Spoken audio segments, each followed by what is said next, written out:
Hello friends, പരീക്ഷയ്ക്കൊക്കെ തയ്യാറായിട്ടുണ്ടാവും അല്ലേ? 21-ാം തീയതി exam തുടങ്ങുകയാണ്. അപ്പോൾ എല്ലാവർക്കും നന്നായിട്ട് എഴുതാൻ കഴിയട്ടെ. ഇന്ന് നമുക്ക് ഇവിടെ പരിസര പഠനത്തിൻ്റെ ഒരു മോഡൽ ക്വസ്റ്റ്യൻ പേപ്പർ നോക്കാം. കഴിഞ്ഞ പരീക്ഷകളുടെ ഒന്നും ക്വസ്റ്റ്യൻ പേപ്പർ നമുക്ക് യൂസ് ചെയ്യാൻ പറ്റില്ല, പുതിയ പുസ്തകമാണ്. അപ്പോൾ കിട്ടിയ ഒരു മോഡൽ നമുക്കൊന്ന് നോക്കാം. 2 മണിക്കൂറാണ് സമയം. നിർദ്ദേശങ്ങളുണ്ട്. 1 മുതൽ 6 വരെയുള്ള പ്രവർത്തനങ്ങളിൽ 5 പ്രവർത്തനങ്ങൾക്ക് ഉത്തരം എഴുതുക. തെരഞ്ഞെടുത്ത ചോദ്യത്തിൻ്റെ എല്ലാ ഉപചോദ്യങ്ങൾക്കും ഉത്തരം എഴുതണം. ഒരു ചോദ്യത്തിൽ തന്നെ ഉപചോദ്യങ്ങൾ ഉണ്ടാകും, അത് ശ്രദ്ധിക്കണം. പ്രവർത്തനം 1, റോഡ് സുരക്ഷ. റോഡ് സുരക്ഷയുമായി ബന്ധപ്പെട്ട് പ്രദർശിപ്പിക്കാൻ ദീപു ചാർട്ട് തയ്യാറാക്കുകയാണ്. ദീപു വരച്ച അടയാള വിളക്ക് നോക്കൂ. അതിൻ്റെ നിറങ്ങൾ സൂചിപ്പിക്കുന്ന കാര്യങ്ങളും എഴുതൂ. അടയാള വിളക്കിൽ നിറങ്ങൾ നൽകാനും മറക്കരുത്. അപ്പോൾ ഏതൊക്കെ നിറങ്ങളാണ്? അടയാള വിളക്കിൽ ഏതെല്ലാം നിറങ്ങളാണെന്ന് നമുക്ക് എഴുതാം. ചുവപ്പ്, മഞ്ഞ, പച്ച. ചുവപ്പ് എന്ന് സൂചിപ്പിക്കുന്ന കാര്യം വാഹനം നിർത്തുക, മഞ്ഞ തയ്യാറാകുക, പച്ച പോവുക. എ കഴിഞ്ഞു, ഇനി ബി. ഇതാണ് ഉപചോദ്യം കേട്ടോ. ബി ഉണ്ട്, സി ഉണ്ട്, അത് മറക്കരുത്. പത്രങ്ങളിൽ ദിവസേന റോഡ് അപകടങ്ങളുടെ വാർത്തകൾ നാം കാണാറുണ്ട്. റോഡ് അപകടങ്ങൾ ഉണ്ടാകുന്നതിന് എന്തെല്ലാം കാരണങ്ങളാണുള്ളത്? നിങ്ങൾ കണ്ടെത്തിയ 4 കാരണങ്ങൾ എഴുതൂ. അമിത വേഗം. ഒന്നാമത്തത് അമിത വേഗം. 2, ഡ്രൈവറുടെ അശ്രദ്ധ. 3, മുന്നറിയിപ്പ് ബോർഡുകൾ അനുസരിക്കാത്തത്. 4, ട്രാഫിക് അടയാളങ്ങൾ ശ്രദ്ധിക്കാത്തത്. ഇങ്ങനെയുള്ള 4 കാര്യങ്ങൾ കൊണ്ടാണ് സാധാരണയായിട്ടും അപകടങ്ങൾ ഉണ്ടാകുന്നത്. താഴെ പറയുന്നവയിൽ, സി ക്വസ്റ്റ്യൻ നോക്കൂ. താഴെ പറയുന്നവയിൽ തെറ്റായ പ്രസ്താവന ഏതെന്ന് കണ്ടെത്തി എഴുതൂ. എ, കാൽനട യാത്രക്കാർക്ക് റോഡ് മുറിച്ചു കടക്കാനുള്ളതാണ് സീബ്ര വരകൾ. അത് ശരിയാണ്. തെറ്റായതാണ് നമ്മൾ എടുത്ത് എഴുതേണ്ടത് കേട്ടോ. ബി, കാൽനട യാത്രക്കാർ റോഡിന്റെ ഇടതുവശം ചേർന്നാണ് നടക്കേണ്ടത്. അത് ശരിയാണോ?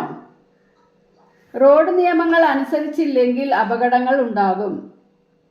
അത് ശരിയാണ് അല്ലേ? വാഹനങ്ങളിൽ യാത്ര ചെയ്യുമ്പോൾ കൈയും തലയും പുറത്തിടരുത്. അപ്പൊ ഇതിൽ തെറ്റായ ഒരു കാര്യമാണുള്ളത്. ഓപ്ഷൻ ബി, കാൽനട യാത്രക്കാർ റോഡിന്റെ ഇടതുവശം ചേർന്നാണ് നടക്കേണ്ടത് എന്ന് തെറ്റാണ്. കാൽനട യാത്രക്കാർ റോഡിന്റെ വലതുവശം ചേർന്നാണ് നടക്കേണ്ടത്. ഇനി പ്രവർത്തനം 2, കൂടും വീടും എന്ന യൂണിറ്റിന്റെയാണ്. അതിന് പ്രവർത്തനത്തിന് പേര് കൊടുത്തതാണ് കൂടും വീടും. സ്നേഹപുരം ഗ്രാമത്തിലെ കവലയിൽ ഗ്രാമത്തിലുള്ള പൊതുസ്ഥാപനങ്ങളുടെ പേരുകളും സേവനങ്ങളും പ്രദർശിപ്പിച്ചിട്ടുണ്ട്. പ്രദർശന ബോർഡിലെ വിട്ടുപോയ ഭാഗം പൂരിപ്പിക്കുക.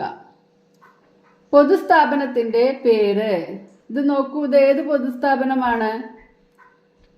ഇതിൽ നൽകുന്ന സേവനം പറഞ്ഞിട്ടുണ്ട്. നിക്ഷേപങ്ങൾ സ്വീകരിക്കുന്നു, വായ്പ നൽകുന്നു. അപ്പൊ ഇത് ഏതാണെന്ന് നിങ്ങൾക്ക് മനസ്സിലായല്ലോ. വായ്പ, ബാങ്ക് ലോൺ കൊടുക്കുകയാണ്, ബാങ്കാണ്. ബാങ്ക്, ഇവിടെ ബാങ്ക് എന്ന് എഴുതുക. അടുത്തത് പോസ്റ്റ് ഓഫീസ്. ഈ പൊതുസ്ഥാപനം പോസ്റ്റ് ഓഫീസാണ്. ഇത് നൽകുന്ന സേവനം എന്തൊക്കെയാണ്? കത്തുകൾ അയക്കാൻ, നിക്ഷേപങ്ങൾ സ്വീകരിക്കുന്നു. കത്തുകൾ അയക്കാം, പൈസ അയക്കാം. അതുപോലെ തന്നെ അവിടെ നമ്മുടെ പൈസ നിക്ഷേപിക്കുകയും ചെയ്യാം. കത്തുകൾ അയക്കാൻ, പൈസ അയക്കുന്നതിന് മണി ഓർഡർ എന്നാണ് പറയുക. പിന്നെ അതേപോലെ നിക്ഷേപങ്ങൾ സ്വീകരിക്കുകയും ചെയ്യുന്നു. താഴെ പറയുന്ന ചിത്രങ്ങൾ ശ്രദ്ധിക്കൂ. കൂട്ടുകാരുടെ ചോദ്യങ്ങൾക്ക് നിങ്ങളുടെ ഉത്തരം രേഖപ്പെടുത്തൂ. മഞ്ഞുപ്രദേശത്തു കാണുന്ന ഈ വീടിന്റെ പേര് എഴുതാമോ? എന്താണ് ഈ വീടിന്റെ സവിശേഷത? ഈ വീടിന്റെ പേരെന്താണ്? ഇഗ്ലു. ഇതിന്റെ സവിശേഷത എന്താണ്? മഞ്ഞു മൂടിയ പ്രദേശങ്ങളിൽ കാണപ്പെടുന്ന വീടുകളാണ് ഇത്. മഞ്ഞു കട്ടകൾ കൊണ്ട് നിർമ്മിക്കുന്ന വീടുകളാണ് ഇഗ്ലു.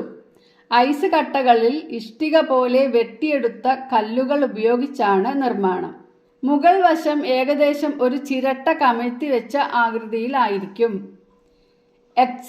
എസ്കിമോ വർഗക്കാരുടെ എസ്കിമോ വർഗക്കാരുടെ മഞ്ഞുകാലത്തെ വീടുകളാണ് ഇഗ്ലു. അടുത്തത് നഗരപ്രദേശങ്ങളിൽ കാണുന്ന കുറേ നിലകളുള്ള വലിയ കെട്ടിടമാണിത്. ഇതിന്റെ പേരെഴുതാമോ? സവിശേഷതയും എഴുതണേ. ഇതിന്റെ പേരാണ് ഫ്ലാറ്റ്. സവിശേഷത എന്താണ്? നിരവധി നിലകളിലായി നിരവധി കുടുംബങ്ങൾക്ക് ഒന്നിച്ചു താമസിക്കാവുന്ന പാർപ്പിട സമുച്ചയമാണ് ഫ്ലാറ്റുകൾ. എന്താണ്? പാർപ്പിട സമുച്ചയം, വീടുകളുടെ കൂട്ടം.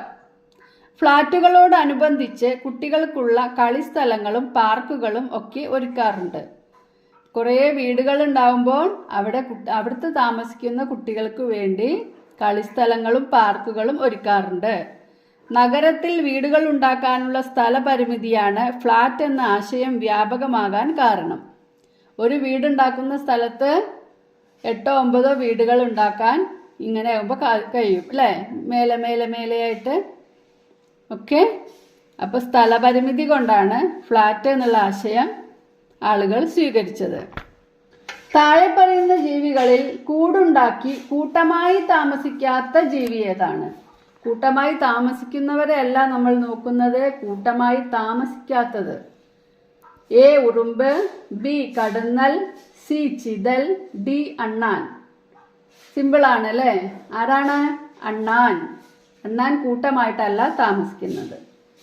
പ്രവർത്തനം 3, നാം ജീവിക്കും ലോകം. ചിത്രം കണ്ടല്ലോ. ശാലുവിന്റെ ക്ലാസ്സിൽ ഭൂമിയെക്കുറിച്ച് പഠിക്കാൻ ടീച്ചർ കൊണ്ടുവന്ന മാതൃകയാണ് ചിത്രത്തിൽ കാണുന്നത്. ചിത്രത്തിൽ കാണുന്ന ഈ മാതൃകയ്ക്ക് പറയുന്ന പേരെന്താണ്? അറിയാലേ? ഗ്ലോബ്. എന്താണ്? ഗ്ലോബ്.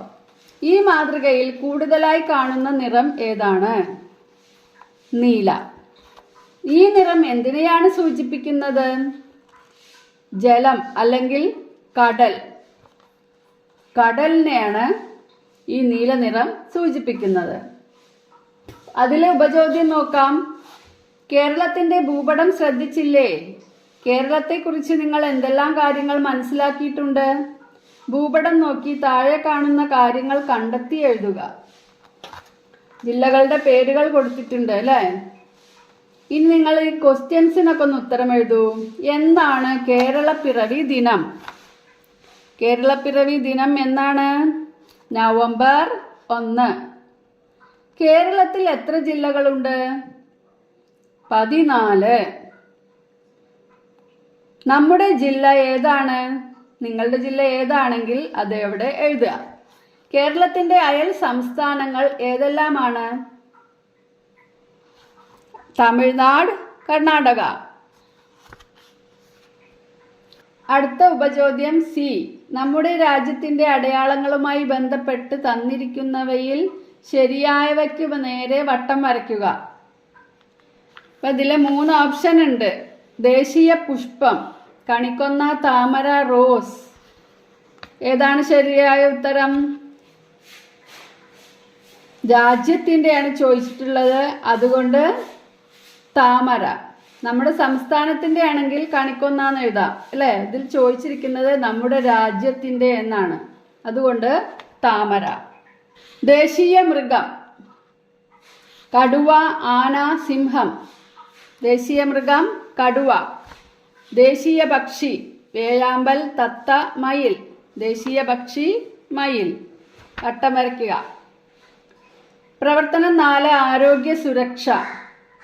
താഴെ ചിത്രത്തിലെ കൂട്ടുകാർ പറയുന്ന കാര്യങ്ങൾ ശ്രദ്ധിച്ചു വായിക്കൂ. ഓരോരുത്തരും പറയുന്ന കാര്യങ്ങൾക്കനുസരിച്ച് ഏതുതരം വസ്ത്രമാണ് നിങ്ങൾ നിർദ്ദേശിക്കുന്നത് എഴുതുക.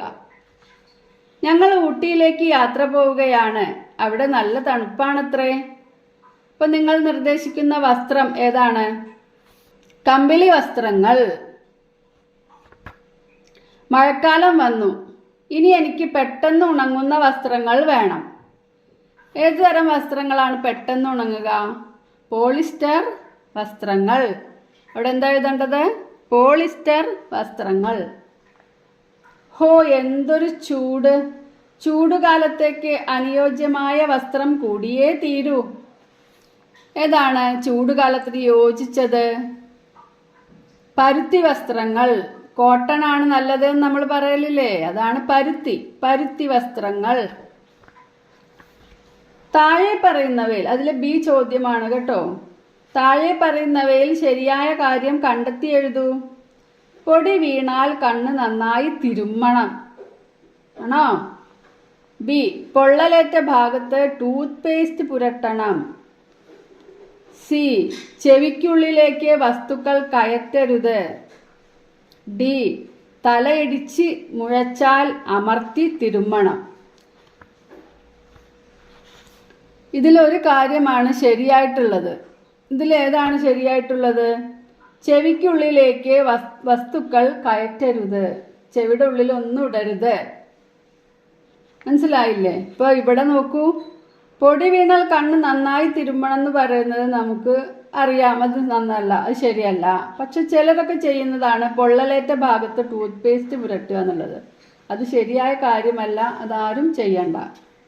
അതേപോലെ തന്നെ തല ഇടിച്ച് മുഴച്ചു കഴിഞ്ഞാൽ അത് അമർത്തി തിരുമ്മും ചിലവർ, അതും ശരിയല്ല. അവിടെ നമ്മൾ എന്താണ് വേണ്ടത്? നല്ല തണുത്ത ഐസോ അതുപോലെ തണുത്ത വെള്ളത്തിൽ മുക്കിയ തുണിയോ വെച്ച് കൊടുക്കുകയാണ് വേണ്ടത്. അപ്പോൾ ഇവിടെ ശരിയായ ഉത്തരം ഏതാണ് ഇതിൽ എഴുതേണ്ടത്? ചെവിക്കുള്ളിലേക്ക് വസ്തുക്കൾ കയറ്റരുത്. അടുത്തത്, കുട്ടൻ വീട്ടിൽ ഒരു പ്രഥമ ശുശ്രൂഷ പെട്ടി ഒരുക്കാൻ തീരുമാനിച്ചു. പ്രഥമ ശുശ്രൂഷ, എന്തെങ്കിലും ഒരു അപകടമോ എന്തെങ്കിലും വന്നു കഴിഞ്ഞാൽ പെട്ടെന്ന് കൊടുക്കേണ്ട ശുശ്രൂഷ. അതിനാവശ്യമായ സാധനങ്ങളാണ് ആ പെട്ടിയിൽ ഉണ്ടാവേണ്ടത്. എൻ്റെ പ്രഥമ ശുശ്രൂഷ പെട്ടി കണ്ടോ കൂട്ടുകാരെ? പ്രഥമ ശുശ്രൂഷ പെട്ടിയിലേക്ക് അത്യാവശ്യമായി വേണ്ട 4 സാധനങ്ങൾ നിങ്ങൾക്ക് നിർദ്ദേശിക്കാമോ? എന്തൊക്കെയാണ് അതിന് വേണ്ടത്? കത്രിക, പഞ്ഞി, തുണി, ബാൻഡേജ്. കത്രിക, പഞ്ഞി, തുണി, ബാൻഡേജ്. ഇനി നിങ്ങൾ കുട്ടികൾക്കാണെങ്കിൽ മുറിയിലിടാനുള്ള പൗഡർ, ഓയിൻമെൻറ്റ് ഇന്നും കൂടി അതിൽ വെക്കാം. മുറി പൗഡർ, ഓയിൻമെൻറ്റ്. പ്രവർത്തനം 5, വീട് നിർമ്മാണം. ഹായ് കൂട്ടുകാരെ, ഞങ്ങളൊരു പുതിയ വീട് നിർമ്മിക്കാൻ പോവുകയാണ്. വീട് നിർമ്മാണവുമായി ബന്ധപ്പെട്ട് താഴെ തന്നിരിക്കുന്ന പട്ടിക പൂർത്തിയാക്കൂ. വീടിന്റെ മേൽക്കൂര നിർമ്മിക്കുന്നതിന് ഉപയോഗിക്കുന്ന വസ്തുക്കൾ 3 എണ്ണം ഇവിടെ എഴുതുക. വീടിന്റെ ഭിത്തി നിർമ്മിക്കുന്നതിന് ഉപയോഗിക്കുന്ന 3 വസ്തുക്കളുടെ പേര് ഇവിടെയും എഴുതണം. ഏതൊക്കെയാണ് മേൽക്കൂര നിർമ്മിക്കാൻ ഉപയോഗിക്കുന്ന വസ്തുക്കൾ? ഇപ്പം എല്ലാവരും ഒട്ടുമുക്കാലും കോൺക്രീറ്റ് ആണ് വീടുകൾ, അതുകൊണ്ട് കോൺക്രീറ്റ് എഴുതാം. അതിന് മുമ്പാണെങ്കിൽ ഉള്ള വീടുകൾ ഓടാണ്, ഓട് എഴുതാം. പിന്നെ ഷീറ്റ് മേഞ്ഞ വീടുകളും ഉണ്ട്. കോൺക്രീറ്റ്, ഓട്, ഷീറ്റ്. വീടിന്റെ ഭിത്തി അതായത് ചുമര് നിർമ്മിക്കാൻ വേണ്ടി കല്ല്, ഇഷ്ടിക, സിമന്റ് കല്ല് അതായത് ഹോളോ ബ്രിക്സ്, തടി ഉപയോഗിക്കുന്ന ആൾക്കാരും ഉണ്ട്. തടി, മരം കൊണ്ടുള്ള ഭിത്തി കെട്ടാറുണ്ട്. താഴെ തന്നിരിക്കുന്ന തൊഴിലുകളും തൊഴിലുപകരണങ്ങളും ശരിയായ രീതിയിൽ വരച്ചു ചേർക്കൂ. ഒന്നാമത്തെ ആരാണ്? മരപ്പണിയാണ് ചെയ്യുന്നത്. അയാൾക്ക് ആവശ്യമായ ഉപകരണത്തിന്റെ ചിത്രം അയാളുടെ കയ്യിൽ തന്നെ ഉണ്ട്. ആ ഇത് അല്ലേ, ഉളി അയാൾക്ക് യോജിപ്പിച്ചു കൊടുക്കുക. അടുത്ത ആള് പെയിന്ററാണ്. പെയിന്റർക്ക് വേണ്ടത് ബ്രഷാണ്, ബ്രഷുമായി യോജിപ്പിക്കുക. അടുത്ത ആള് മീൻ പിടുത്തക്കാരനാണ്. മീൻപിടുത്തത്തിന് ആവശ്യമുള്ളത് വലയുമായി യോജിപ്പിക്കുക. അടുത്തത് കൃഷിക്കാരനാണ്. കൃഷിപ്പണിക്ക് ആവശ്യമുള്ളത് കൈക്കോട്ടാണ്. അപ്പോൾ കൈക്കോട്ടുമായിട്ട് യോജിപ്പിക്കുക. വീട് നിർമ്മാണത്തിന്റെ ശരിയായ ക്രമം താഴെ പറയുന്നവയിൽ ഏതാണ്? അടുത്തത് നോക്കൂ. എ, മേൽക്കൂര, ഭിത്തി, തറ. ആദ്യം തന്നെ മേൽക്കൂര ഉണ്ടാക്കാനേ കഴിയില്ല അല്ലേ? മുകളിൽ ആദ്യം ഉണ്ടാക്കിയിട്ട് പിന്നെ ചുമരുണ്ടാക്കുക, അത് പറ്റില്ല. അതിൻ്റെ അടുത്ത ബി, തറ, ഭിത്തി, മേൽക്കൂര. തറയിടുക, ചുമര് കെട്ടുക, മേൽക്കൂര കെട്ടുക. ഓപ്ഷൻ സിയില് ഭിത്തി, തറ, മേൽക്കൂര. ആദ്യം ഭിത്തി ഉണ്ടാക്കിയിട്ട് പിന്നെ തറ ഉണ്ടാക്കുക. തറ എന്ന് പറഞ്ഞ് നിലത്തുനിന്ന് കെട്ടിപ്പൊങ്ങിക്കുന്നതാണ് തറ.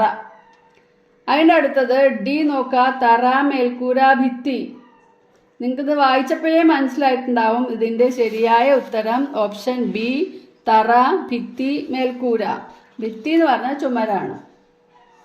പ്രവർത്തനം 6 നല്ല ഭക്ഷണം നല്ല ആരോഗ്യത്തിന്. പോഷകാഹാരക്കുറവ് പരിഹരിക്കാൻ വിവിധ തരത്തിലുള്ള ഭക്ഷണ സാധനങ്ങൾ ആഹാരത്തിൽ ഉൾപ്പെടുത്തണമെന്ന് മിയയോടും കൂട്ടുകാരോടും ടീച്ചർ നിർദ്ദേശിച്ചു. ബോക്സിൽ തന്നിരിക്കുന്ന ആഹാര വസ്തുക്കളെ തന്നിരിക്കുന്ന ബോക്സിൽ കൃത്യമായി ചേർക്കാമോ?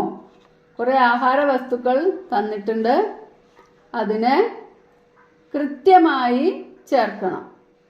അപ്പോൾ ഏതൊക്കെയാണ് തന്നിട്ടുള്ളത്? ചെറുപയർ, ആപ്പിൾ, ഓറഞ്ച്, മത്തങ്ങ, ചീര, ചേമ്പ്, കടല, മരച്ചീനി, മുരിങ്ങയില, വഴുതന. അപ്പോൾ കിഴങ്ങു വർഗ്ഗങ്ങൾ, പച്ചക്കറികൾ എന്നുള്ള 2 ഹെഡിങ് കൊടുത്തിട്ടുണ്ട്. 3 എണ്ണത്തിന് ഹെഡിങ് കൊടുത്തിട്ടില്ല. കടലയ്ക്ക് എന്ത് ഹെഡിങ് ആണ് നമ്മൾ കൊടുക്കുക? പയർ വർഗ്ഗം. പിന്നെ ഇവിടെ ഇല, മുരിങ്ങയിലൊക്കെ ഉള്ളത് കൊണ്ട് നമുക്ക് ഇലവർഗ്ഗമുണ്ട്, ഇലവർഗ്ഗം കൊടുക്കാം. പിന്നെ ഓറഞ്ച്, ആപ്പിൾ തന്നിട്ടുണ്ട്, പഴങ്ങളും കൊടുക്കാം. അപ്പോൾ ആദ്യം ഹെഡിങ് കൊടുക്കാം. കിഴങ്ങു വർഗ്ഗത്തിൽ ഏതൊക്കെയാണ് പെടുന്നത്? മരച്ചീനി, ചേമ്പ്. പയർ വർഗ്ഗത്തിൽ കടല ഉണ്ട്, ചെറുപയറും കൂടി അതിൽ ചേർക്കണം. ഇലവർഗ്ഗത്തിൽ ചീര, മുരിങ്ങയില. പച്ചക്കറികളിൽ മത്തങ്ങ, വഴുതനങ്ങ. പഴങ്ങളിൽ ആപ്പിൾ, ഓറഞ്ച്. അടുത്തത് നോക്കൂ. ഞാനൊരു ചെറിയ ധാന്യമാണ്. ഇടമലക്കുടിയിലെ ഗോത്രവർഗക്കാർ എന്നെ ഉപയോഗിച്ചാണ് കൊറങ്കാട്ടി എന്ന ഭക്ഷ്യവിഭവം തയ്യാറാക്കുന്നത്. ഞാൻ ആരാണെന്ന് പറയാമോ? നിങ്ങളുടെ പുസ്തകത്തിലുണ്ട് ഇടമലക്കുടിയിലെ ഗോത്രവർഗക്കാർ ഉണ്ടാക്കുന്ന കൊറങ്കാട്ടി എന്ന് പറഞ്ഞിട്ട്, അല്ലേ? അതെന്തുകൊണ്ടാണ് ഉണ്ടാക്കുന്നത്? റാഗിയാണ്, റാഗി. അതിനടുത്ത് നോക്കൂ. ഭക്ഷണം ചവച്ചരച്ച് കഴിക്കണമെന്ന് പറയുന്നത് എന്തുകൊണ്ടായിരിക്കാം? എന്തിനാണ് ഇങ്ങനെ ചവച്ചരച്ച് തിന്നണത് എന്ന്? ദഹനം എളുപ്പമാക്കുന്നതിന്, വിവിധ രുചികളും തിരിച്ചറിയാൻ. അതിനും ഇങ്ങോട്ട് പെട്ടെന്ന് വിഴുങ്ങി വിട്ടാൽ അതിൻ്റെ രുചി തിരിച്ചറിയാൻ സാധിക്കില്ല, അല്ലേ? ഇപ്പം നമ്മൾ മരുന്നൊക്കെ വിഴുങ്ങുകയാണ് ചെയ്യുക, ഗുളികയൊക്കെ വിഴുങ്ങുകയാണ് ചെയ്യുന്നത്. എന്തുകൊണ്ടാണ്? അത് കയ്പ്പാണ്, അതിൻ്റെ രുചി നമുക്ക് അറിയേണ്ട ആവശ്യമില്ല. എന്നാൽ നമ്മൾ കഴിക്കുന്ന ആഹാരത്തിൻ്റെ രുചി നമുക്കറിയണം, അതിനും ചവച്ചരച്ച് കഴിക്കണം. അതുപോലെ നല്ല വേഗം ദഹിക്കുന്നതിനും ചവച്ചരച്ച് കഴിക്കണം. അപ്പം എല്ലാവർക്കും ക്വസ്റ്റ്യൻസ് ഒക്കെ മനസ്സിലായി, ആൻസേഴ്സ് മനസ്സിലായി എന്ന് വിചാരിക്കുന്നു. നന്നായിട്ട് പരീക്ഷ എഴുതുക. Thanks for watching.